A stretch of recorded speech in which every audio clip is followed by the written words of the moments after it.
Saudaraku yang dikasihi Tuhan dimanapun Anda berada, senang sekali bisa berjumpa kembali pada hari ini, hari Paskah tahun 2021.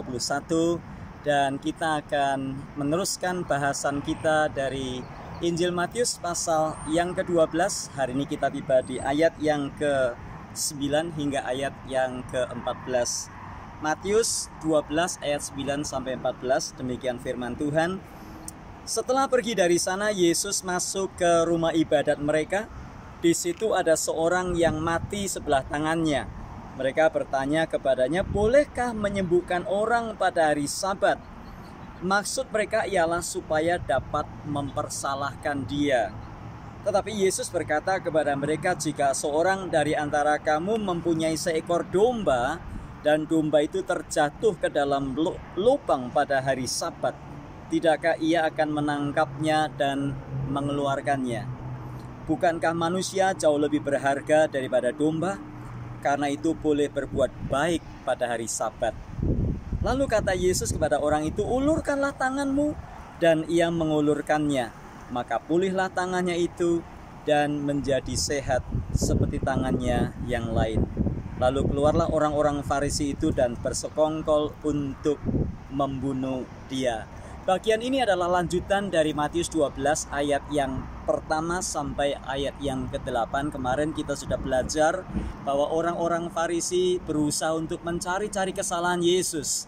Pada waktu murid-murid memetik gandum pada hari Sabat karena mereka lapar, maka mereka bertanya kepada Yesus, "Bagaimana mungkin murid-muridmu memetik gandum pada hari Sabat? Itu ada sesuatu yang salah menurut peraturan Taurat, ada sesuatu yang keliru. Karena pada hari Sabat orang-orang tidak boleh bekerja." Nah, kemudian setelah Yesus menjelaskan kepada orang-orang Farisi esensi dari hari Sabat yang sesungguhnya, lalu Yesus pergi dan masuk ke rumah ibadat mereka. Maksudnya masuk ke sinagog. Sinagog adalah rumah ibadat Yahudi yang bukan bait Allah. Bait Allah ada di Yerusalem, tetapi di luar bait Allah ada sinagog. Mereka beribadah di sinagog. Bedanya apa? Kalau di bait Allah ada persembahan korban. Kalau di sinagog tidak ada persembahan korban. Nah, sinagog atau ibadah di sinagog ini dimulai pada waktu orang-orang Israel dibuang ke Babilonia. Orang-orang Yehuda atau biasa disebut Israel juga dibuang ke Babilonia pada tahun 586 sebelum Masehi. Dan kita membaca bahwa mereka memulai peribadatan mereka bukan karena mereka jauh dari bait Allah, tentunya bukan di bait Allah, tetapi mereka membangun rumah-rumah ibadat yang bernama sinagog. Nah, kita membaca di sini bahwa setelah Yesus pergi dari sana, Yesus masuk ke rumah ibadat mereka. Tentunya ada orang Farisi, tentunya ada ahli Taurat yang mempertanyakan kepada mereka. Dan tadinya di ayat yang pertama sampai 8, Yesus sudah menjelaskan mereka. Yesus sudah mementahkan argumen mereka. Dan sekarang pada waktu Yesus berada di bait Allah, kesempatan bagi orang-orang Farisi untuk menyerang Yesus. Dan tidak kebetulan pada waktu itu ada seseorang yang tangannya mati separuh. Lalu orang Farisi ini bertanya kepada Yesus, "Boleh enggak menyembuhkan orang pada hari Sabat? Murid-muridmu memetik gandum pada hari Sabat dan engkau berkata boleh-boleh saja. Nah, sekarang bagaimana dengan menyembuhkan orang pada hari Sabat?" Dan Yesus menjawab ayat 11, "Jika ada seorang dari kamu mempunyai seekor domba, dan domba itu terjatuh ke dalam lubang pada hari Sabat, tidakkah ia akan menangkapnya dan mengeluarkannya? Bukankah manusia jauh lebih berharga daripada domba? Karena itu boleh berbuat baik pada hari Sabat." Sekali lagi Yesus menekankan esensi hari Sabat itu apa. Hari Sabat tidak dibuat supaya kita ini dikuasai dan kita takut dengan segala sesuatu. Dan ingat, Yesus pernah berkata, hari Sabat dibuat untuk manusia, bukan manusia dibuat untuk hari Sabat. Artinya apa? Jangan terlalu kaku begitu rupa karena ritual agama, peraturan agama. Sabat tidak boleh bekerja, tidak boleh memetik gandum. Bahkan Menyembuhkan orang pun tidak boleh, karena menurut Mishnah itu oral tradition atau tradisi lisan atau Taurat yang tidak tertulis dari orang Yahudi. Di dalamnya ada peraturan-peraturan atau penjelasan-penjelasan dari para rabi. Kitab Mishnah, khususnya Yoma pasal 8 ayat 6 berkata, sakit yang tidak mendatangkan kematian atau tidak mengancam kehidupan boleh diobati bukan pada hari Sabat, tetapi esok. Kecuali penyakit yang mendatangkan kematian, bolehlah dilakukan pengobatan. Nah, maksud orang Farisi di sini adalah ini loh. Mati separuh kan bukan penyakit yang mendatangkan kematian. Kan ya harus hari Sabat, besok bisa dong. Lalu mereka bertanya kepada Yesus dengan maksud menjebak Yesus. Nih, ada orang mati separuh. Boleh nggak nyembuhkan orang pada hari Sabat? Lalu Yesus berkata, kalau ada di antara kamu yang dombanya masuk ke lubang pada hari Sabat, bukankah kamu menolongnya juga?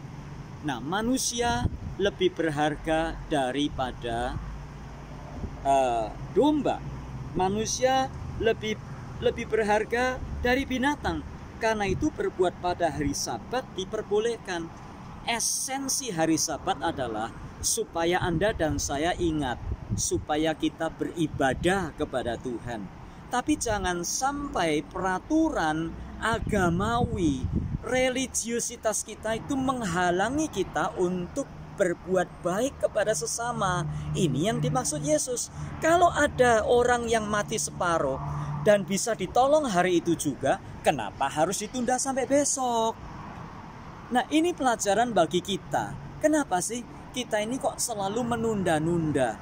Bahkan penundaan kita seringkali memakai alasan-alasan religius, alasan-alasan agamawi, alasan-alasan rohani. Kenapa kita mesti menunda sampai besok sesuatu atau perbuatan baik yang kita bisa lakukan hari ini? Ada terlalu banyak orang yang saya jumpai, saya tanya, kenapa Bu kok nggak melayani Tuhan? Oh ya, nanti saja pastor kalau saya sudah punya cucu. Atau nanti saja Pak kalau saya sudah kawin. Nanti saja Pak kalau saya sudah pensiun.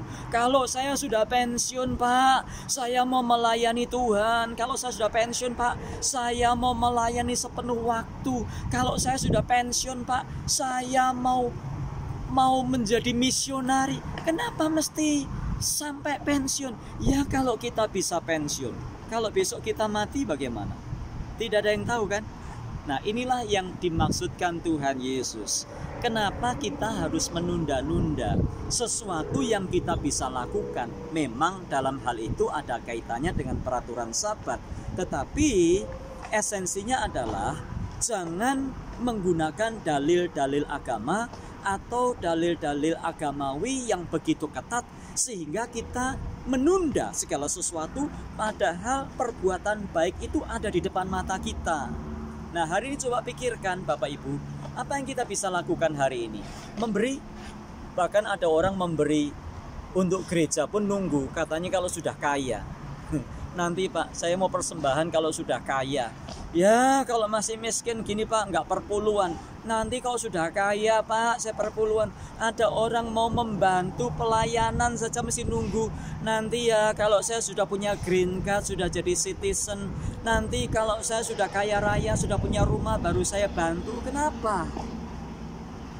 Kenapa kita tidak ambil dompet dan langsung memberi kepada orang yang kepadanya Tuhan gerakkan kita untuk memberi? Kenapa kita mesti menunda? Jangan menunda-nunda. Perbuatan baik yang Tuhan sudah berikan dan sediakan kepada kita, yang kita bisa lakukan hari ini, lakukanlah hari ini. Karena Tuhan menghendaki kita melakukannya dengan segenap hati.